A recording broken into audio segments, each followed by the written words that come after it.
matin doit être pour nous une véritable respiration. Une respiration pour nos vies qui sont un peu trop souvent fatiguées, bousculées, entremêlées. Isaïe, dans la première lecture, nous rappelle que Dieu n'est pas un maître lointain, mais qui est celui qui renouvelle la force de ceux qui espèrent en lui. Les jeunes gens se fatiguent, les vigoureux s'épuisent, mais ceux qui mettent leur espérance dans le Seigneur trouvent des forces, nous dit Isaïe dans la première lecture. Cette promesse, frères et sœurs, est d'une actualité brûlante. Nous vivons dans un monde où beaucoup se sentent épuisés, accablés par les soucis, les injustices, les incertitudes, et même encore, comme je le disais, ces derniers temps, nous constatons beaucoup de décès. Et cela nous inquiète, cela nous trouble.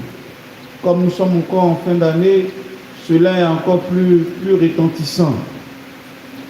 Frères et sœurs, la liturgie nous invite à tourner davantage notre regard vers Dieu, source de vie et de force, pour plus de confiance en lui.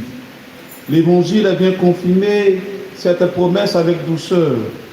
Jésus nous dit, « Venez à moi, vous tous qui peinez sous le poids de vos fardeaux, et moi je vous procurerai le repos. » Frères et sœurs, dans cette situation actuelle, quelle parole consolante pour nous. Jésus, en réalité, ne nie pas nos fatigues. Il ne les efface pas d'un coup de baguette magique, mais il nous invite à les porter avec nous. Son joug est doux, son fardeau léger, parce qu'il est porté dans l'amour, par amour pour nous. Loin d'être une contrainte, frères et sœurs, suivre le Christ doit être pour nous une libération, et c'est une libération. Il nous apprend à vivre autrement nos difficultés du quotidien, à ne pas nous laisser écraser par ce qui nous dépasse. Ce qui nous dépasse, il le porte avec nous. Concrètement, cela signifie que dans nos vies quotidiennes, nous pouvons déposer nos fardeaux aux pieds du Seigneur. Pour cela, pensons à ces pères de famille, à ces mères de famille qui se débattent au quotidien face à leurs 1000 responsabilités. Pensons également à ce jeune qui cherche sa voie. Pensons également à ce malade qui lutte contre la maladie au quotidien. Toutes ces personnes-là peuvent aujourd'hui entendre cette parole comme une invitation à ne plus porter seules leurs difficultés, à ne plus vivre seules leur situation, car Jésus est là, il marche avec eux, il leur donne la paix intérieure qui permet de continuer le chemin. C'est donc à une invitation que nous sommes appelés à répondre ce matin, à ne pas nous attacher, à ne pas rester encore attachés aux difficultés du quotidien. Il y a une personne qui se propose de nous aider. Il y a une personne qui se propose de porter pour nous le poids de ces difficultés-là, le poids de ces responsabilités. Faisons-lui confiance.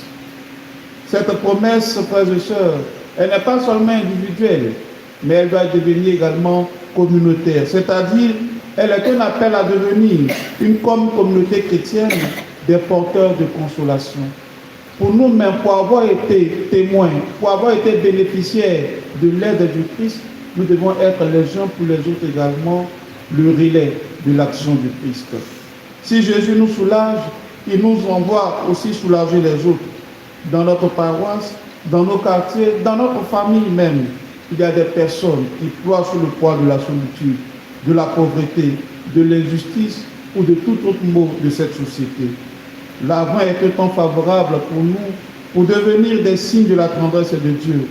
Une visite, un geste de solidarité, une écoute attentive peuvent être pour les autres le repos dont ils ont besoin. Frères et sœurs, cette célébration liturgique nous rappelle que l'espérance n'est pas une idée vague, mais elle est une force réelle qui renouvelle nos vies. Mettre notre confiance en Dieu, c'est croire que même dans nos fatigues, il y a une source qui ne s'épuise pas, et cette source, c'est le Christ. Jésus nous invite aujourd'hui à venir à lui, à déposer nos fardeaux et à marcher avec lui dans la paix et dans la confiance. Que cette parole nous aide à vivre l'Avent comme un temps de consolation, un temps de renouvellement, un temps où nos forces reprennent vie. Pour nous et pour ceux qui nous entourent, alors répondons favorablement à l'appel du Christ pour notre bien et pour le salut du monde. Amen.